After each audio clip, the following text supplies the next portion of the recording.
Abakulembeze n'abantu abatali bamu bitundu eby'Ekalamoja basiimye Omusumba Solomon Mwesige nga yakulembera ekitongole kya Feed the Hungry East Africa olw'omulimu gwakoze mu bitundu bino okutaasa abantu baabwe bakulembera abadde bafa enjala n'okulya ebintu ebitategeerekeka. They have the energy and the strength to go to the garden and work the garden. So this intervention is going to continue transforming people and empowering them in their households. Children are going to be able to go to school because at least they have something in the stomach.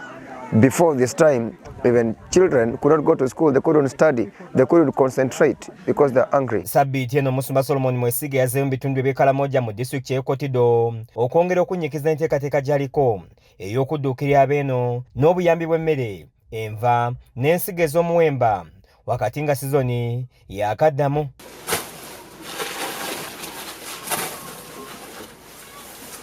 Musumba Solomon Mwesige agamba nti abantu beno bakulungudde ebbanga lya myaka 3 nga tebafuna nkuba etegerekeka ekiviiriddeko ebirime byabwe okwongera okuggwaawo nga n'ekivuddemu y'enjala kakutiya erumya abawera abangi ne balekebwa nga balwadde ebitagambika ate abalala nga bafu nga n'abandi bawaliriziddwa okutandika okulya ebikoola. Ekizibu ekiri wano guno omwaka gwa kusatu enkuba etonnya katono ng'emmere etandise okukula n'efa.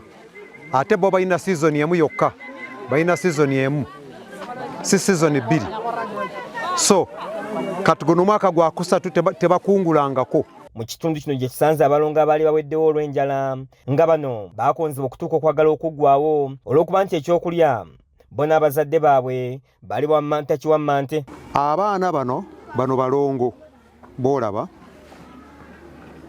era mmwe abatuyambyeko kino kye kikolebwa.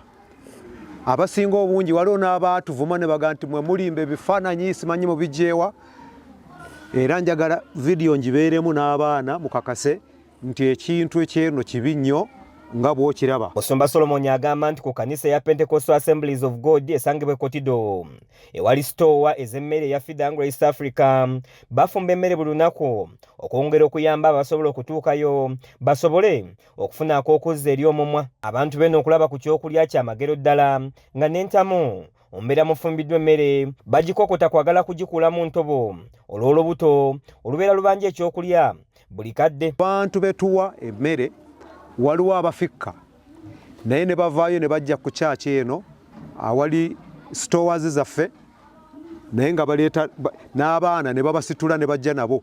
Bano obalaba obugumba bwereere, ekikopo tasobola na kukkiriza akasigaddeyo era akajjayo. Gwalya n'osuula oba atuuka eyo n'olowooza nti bino byakusaaga simanyi tubipanga njagala olabe ate n'emabega nese pictures zirabye abantu bali baleeta abantu. Mu kitundu kino era ewali namukadde akulidde emyaka ng'ono asiimye Musumba Solomon Mwesige olw'enteekateeka eno ng'agamba nti singa yafa dda olw'enjala yali emuluma nga talina kyakuzzaako wabula ng'asiimye Omusumba olw'enteekateeka eno n'okumudduukira n'ekyokulya.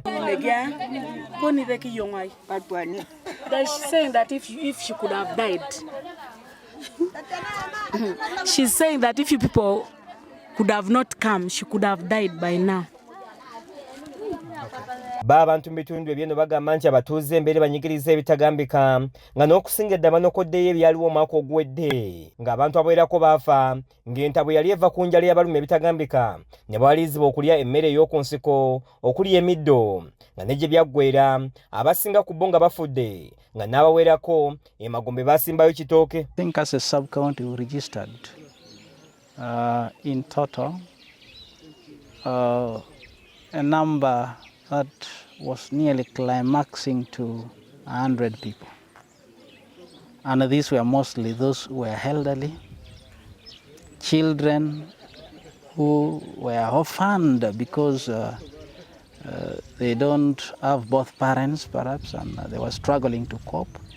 And then those that ate the wild cassava and they couldn't contain that poisonous element within it. For us it was higher than 2 or 3 years ago because we have never seen such kind of rate of death that we saw within our community as people were dying as a result of hunger. So for the last year, it was much more higher. It was quite extraordinary because you were losing so many people within a short while. Mu nteekateeka ne baddemu okugaba emmere y'akawunga n'ebijanjaalo Musumba atuuse mu bitundu eby'enjawulo n'okusinga ddala mu Manyatta bano gye bawangaalira kw'ossa n'ebyalo ebitali bimu n'okudduukirira abantu b'eno n'obuyambi bw'emmere okubayamba okufunako okuzza eri omumwa.